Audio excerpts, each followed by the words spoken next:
PT Inti kan juga sebagai salah satu pengukir sejarah juga telekomunikasi ya. Kalau Anda ingat dulu ada telepon umum gitu ya.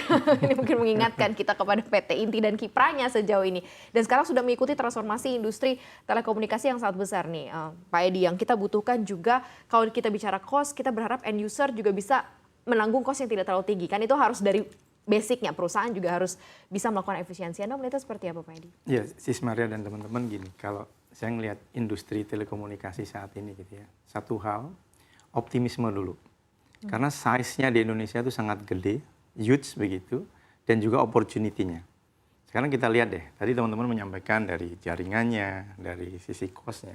Coba dilihat deh, teknologi dan produk-produknya ada nggak yang buatan dalam negeri? Itu pun satu tantangan juga, itu masih sangat minim. Nah, kalau saya ngelihatnya karena ditugasin di sama nih, judulnya PT Inti itu kan Industri Telekomunikasi Indonesia, tapi kita perluas nih sekarang menjadi industri teknologi Indonesia. Which is kita lagi nyiapin nih sebenarnya.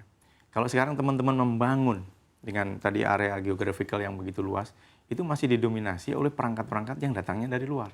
Nah, ini industri dalam negeri juga harus tumbuh. Ya. Karena jangan sampai nih, kue yang besar tadi, size yang besar tadi hanya ya semua jadinya kita nggak kebagian nih industri dalam negeri. Nah, untuk itu bukan salah siapa-siapa sebenarnya. Industri dalam negerinya sendiri harus tumbuh. Harus menyiapkan diri, harus menata diri. Sehingga saat tadi ada teknologi, ada siapapun pemain yang datang ke Indonesia, industri dalam negerinya juga bisa mewarnain. Itu yang barangkali sentuhan itu mungkin tahun-tahun ini harus menjadi dorongan dari semua pihak, termasuk di dalamnya Bapak dan teman-teman dari regulator. Ya. Kalau ini terjadi, bukan dimanja ya, tapi compete dengan sehat dan punya future. Sejauh ini kalau yang dialami industri telekomunikasi sudah sejauh mana sih? Mungkin Pak Edi bisa cerita. Karena kalau kita lihat kan sekarang lagi rame nikel nih Pak, gitu ya, nikel, baterai, bla bla bla, di-expose-nya luar biasa gitu ya. Bahkan kita tahu sudah sampai kemana, kemudian support sampai barang jadinya listriknya pun disubsidi oleh pemerintah untuk bisa menggenjot daya beli masyarakat ke sana gitu ya. Kalau di telekomunikasi seperti apa Pak Edi? Yang mungkin bisa kita capture sama-sama. Nggak, so far gini, ruang untuk tumbuhnya masih ada. Jadi karena gini, Indonesia kan sekarang semua mata melihat ke kita. Apalagi tadi di portofolio telekomunikasi dan ICT pada umumnya ini sangat-sangat menarik. Sehingga semua orang pasti pengen masuk ke kita. Sehingga tadi saat mereka mau masuk, kita sendiri juga harus punya regulasi yang oke lah begitu ya, yang tidak juga terlalu berpihak ke dalam, tapi harus continuity menumbuhkan industri dalam negerinya. Dan yang penting banget adalah begini. Sekarang ini semua elemen sudah mengerucut paham banget bahwa ini harus running begitu ya. Yang paling penting adalah roadmap-nya dan konsistensi menjaga roadmap itu. Kalau tadi disampaikan ada TKDN dan seterusnya, ayo kita jaga bareng-bareng gitu kan. Sehingga bukannya terus menghambat yang dari luar masuk, enggak. Tapi kita gitu secara kue yang besar tadi, nah gitu kompetitif ya? Begitu. Termasuk tadi yang disampaikan teman-teman yang gini, jangan sampai ini malah nanti impact-nya apa? Cost-nya mahal. Bukan itu kan tujuannya tadi.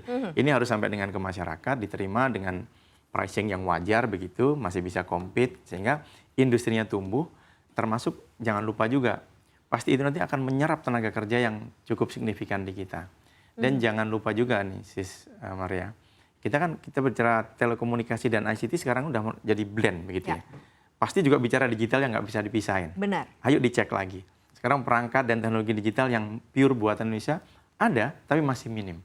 Nah ini harus bareng-bareng, nggak bisa sendiri-sendiri, galakan bersama, sehingga pada gilirannya nanti pertumbuhan di ICT dan telekomunikasi ini membawa impact kepada ekonomi Indonesia gitu. Kita bicara mengenai sharing infrastruktur, kemudian diimplikasikan begitu ya terhadap apa yang dilakukan oleh PT Inti ini seperti apa sih Pak? Ya, Sis Maria, kita bicara infrastruktur sharing gitu ya, itu kan pertama harus dilihat dulu nih, infrastruktur itu kalau di dalam dunia telekomunikasi, karena judul kita, tema kita hari ini The Future of the Indonesian Telecommunication gitu ya, itu tidak hanya yang di darat, infrastruktur juga ada yang di laut dan ada yang di udara, itu jangan lupa dulu. Nah, saat kita bicara sharing tadi harus terdefinisi nih, balik lagi nih tahapannya kita mau milih yang mana. Apa kita yang di darat tadi yang which is itu adalah tower kah, nanti apakah sampai masuk kepada fiber optika, sampai dengan perangkat aktif, atau kalau di laut ada submarine cable, kalau di udara ada satelit dan seterusnya. Kita harus dilihat. Dan kalau saya sekali lagi melihat gini, dengan perkembangan teknologi yang begitu cepat, sekali lagi benchmark perlu. Benchmark ini Sebenarnya kan gini, orang lain sudah trial, orang lain sudah mencoba, orang lain sudah menemukan kesulitan dan kesalahan, kita nggak perlu ngulang lagi. Betul. Sehingga kita fine tuning mana yang pas untuk negara kita. Nah yang kedua, kata kuncinya menurut saya, sekarang ini, karena lihat geographical sekali lagi yang begitu luas di Indonesia, nggak bisa one fit for all. Jadi solusi itu masih harus go to detail. Area tertentu dengan tadi affordability tertentu, dengan kebutuhan bandwidth-nya tertentu, teknologinya tertentu, jangan-jangan dia hanya butuhnya solusi yang ini. Ada lagi kombinasi yang tempat yang lain butuhnya yang itu, dan seterusnya. Jadi nggak bisa sekarang misalkan, ya tadi satu solusi untuk semua, nggak mungkin. Bicara smart city misalkan, yang tadi disampaikan sahabat saya ini. Nggak bisa juga smart city itu satu kota dengan kota lain sama. Enggak. Kebutuhannya beda, produknya beda, nature-nya beda gitu kan. Nah, saat kita bisa menemukan itu, tadi nanti policy dan seterusnya, bahkan implementasi untuk infrastruktur sharing nggak sulit. Tapi kita harus ngomong dari bisnisnya dulu nih. Nah, dari poin yang tadi disampaikan oleh Pak Edi, yang sudah terlaksana yang part mana Pak? Atau yang mungkin akan dilaksanakan lebih lanjutnya Pak? Saya ngelihatnya overall, masih semua perlu improve. Overall. Tapi ini challenge yang bagi kita gitu. Sebenarnya contoh gini Mbak.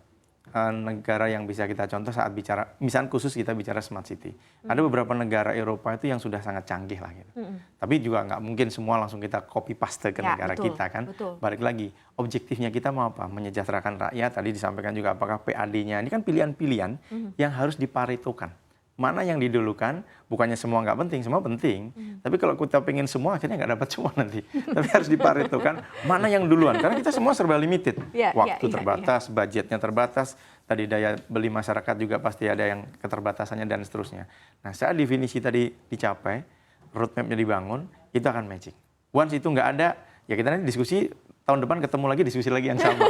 Kalau masih belum ada update ya Pak. Tapi harapannya sih harusnya sudah dong ya Pak ya. Tadi makanya ini kan lagi nyusun di Bappenas dan seterusnya. Itu nanti setuju, semua harus terlibat, semua mengambil peran, dan jangan gini juga, ya harus men-challenge semua lah. Sehingga itu hasil bersama yang doable, implemented gitu. Dan juga gini, jangan nunggu sampai sempurna dulu nih.